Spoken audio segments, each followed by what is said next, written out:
Labas tayo kasi tinignan ko kung saan nilalagay yung towel. So, dito sa labas, yan, merong parang ionizer diffuser, timbangan ng baby. Tapos yan, bago mag 7:30, kailangan mailabas mo na yung basura mo. Kasi kukunin yan ng naglilinis. So, yan, hiwalay dapat ang diaper ni baby at yung napkin mo. So, tingnan ko lang kung saan nilalagay yung mga towel. Nakatakot naman itong ganito. Elevator. Pahingahan. Kung sumuna po. Ito yung shower room. Pag walang shower sa sa kwarto mo, basurahan. Dito mo tatapan yung mga basura mo kasi hindi siya pwedeng iiwan doon. Ikaw ang magtatapon. Tingnan natin yung shower room. Tingnan pala yung shower room. May towel na.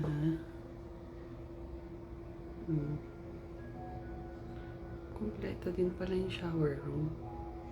So, pwede, kaso lang kasi 500 lang yung difference ng walang shower room. Dito ko naman siya sa may shower room, di ba? So, ayan, meron ditong blower pala. Pwede pa rin hindi magdala ng blower kasi may blower dito. Tapos may towel.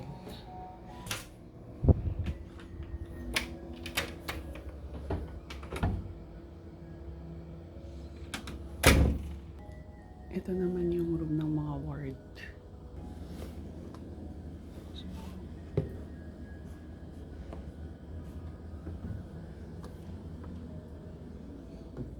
Pasok na tayo ulit.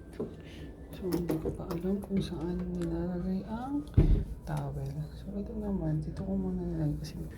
So, ayun, wait muna tayo sa ating breakfast. At nagbihis na din ako. Punas lang muna ako, hindi pa ako nag-igo. Baka bukas na ako maligo para sure.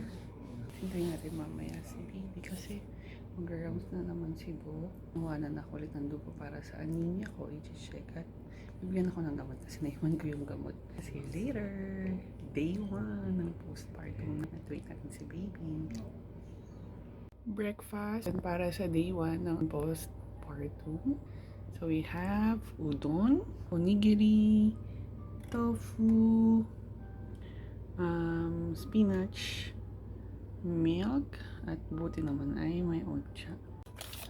Kumain na tayo. So,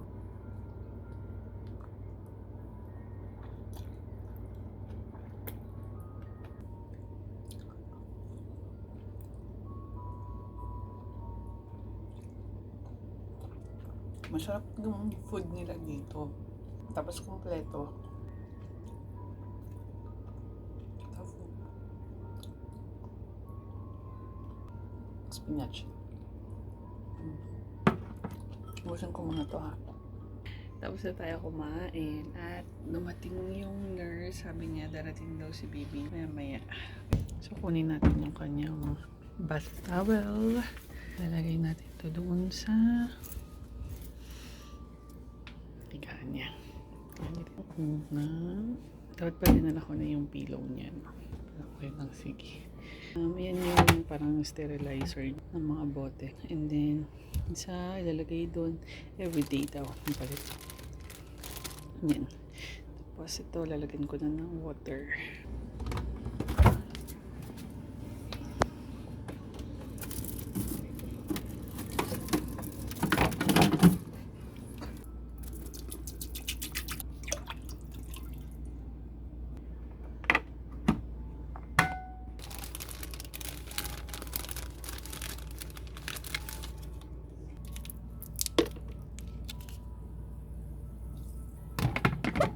Higaan ng baby.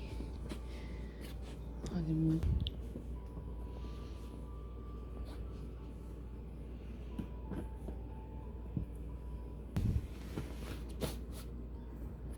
So this is my last 30 minutes for myself. Parang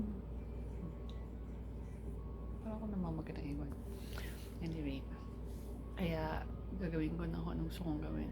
Anong gusto kong gawin for the 30 minutes na? Kasi pagdating ni baby hanggang sa Sunday, di syempre wala akong katulong mag-alaga sa kanya.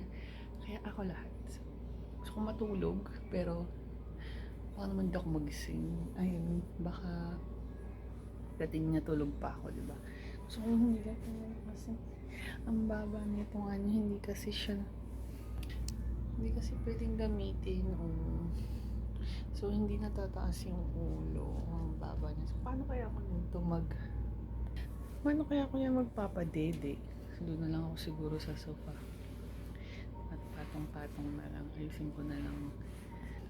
Diyan na lang ako. Ayusin ko na lang yun para medyo tumaas. At ayun. Excited ako na ewan na tama pakali. Kasama na natin si baby. Team Puyat. Ready.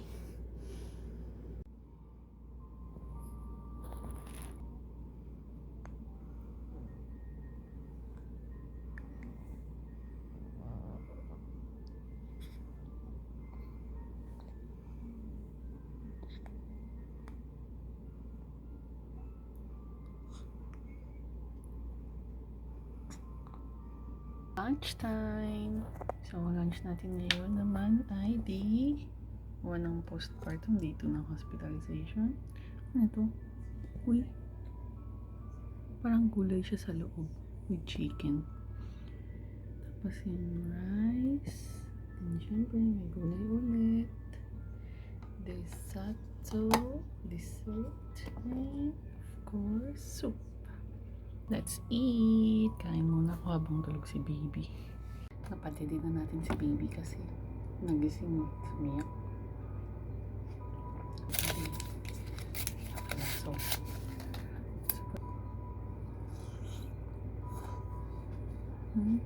maganda. Tongkatsu nga siya na merong gulay sa loob.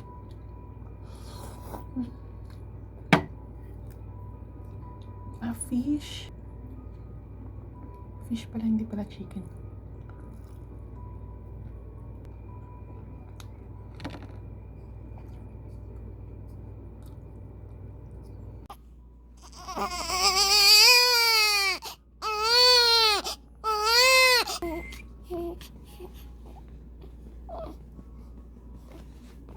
Merienda time. So ito ay dorayaki. Kain ni Doraemon. And kotcha. Let's eat. Tulog si baby dyan. Gusto ko sana matulog din. Kaya lang, karating kasi si Chubby. Dorayaki. Pagkain ni Doraemon. Sarap.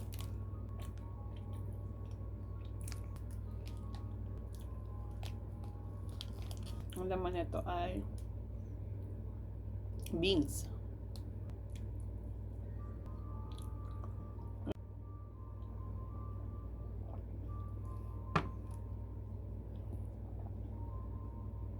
So, yun, day 2. Wala tayo masyadong ginawa ngayon. Hintay na natin si baby. Tapos, nag-check up siya. Then, wala. Nag-bonding lang kami ni baby. Breastfeeding, ganun. Tapos ngayon, siya ay tulog. Sleeping, baby boy. Tutulog siya ngayon. Kaya ako ay kakain na. So, ito ang ating food ngayon. What's this? Rice to malamang. Rice nga. And this one is soup. Uy. Para siyang nilaga. Side dish na gulay. So, kain muna tayo habang natutulog si baby. Hindi ko alam konti. Basta para siyang nilaga. Buti na lang walang yelo.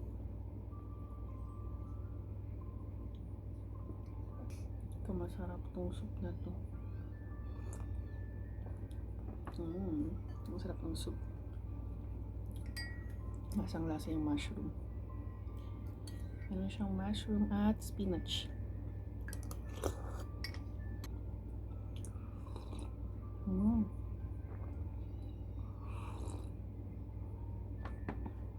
Sarap ng soup.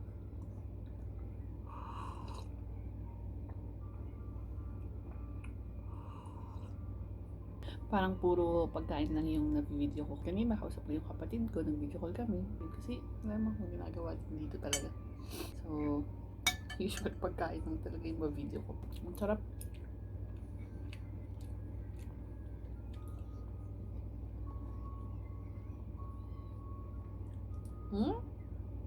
Patatas na kain ko.